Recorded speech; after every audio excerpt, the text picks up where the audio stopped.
Malacanang said all accused individuals would be treated equally and in accordance with the law. Maski naman po yung mga EJK victims ay humihingi rin po ng proteksyon sa gobyerno. So, ang akusadong katulad ni Senator Bato ay humingi ng proteksyon. Lahat naman po ay bibigyan ng proteksyon na naaayon sa batas.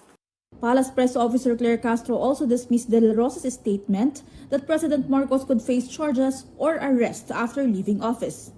Sana tinanong niyo muna kung anong kaso. Kasi kung pag-uusapan natin kung madadala siya sa dahig, that's definitely impossible. Kasi ang Pangulo ay hindi nag-commit ng EJK.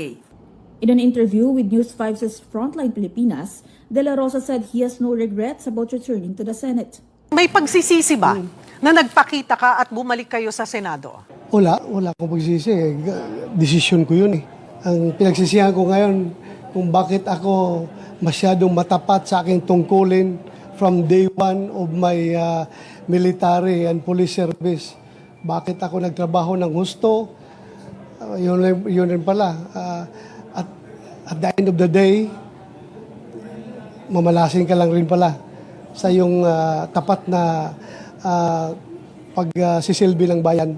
The senator added that he returned to the Senate to participate in key votes on leadership changes and impeachment-related matters. Kapatid Mobile Journal Julie Baiza, We're One News.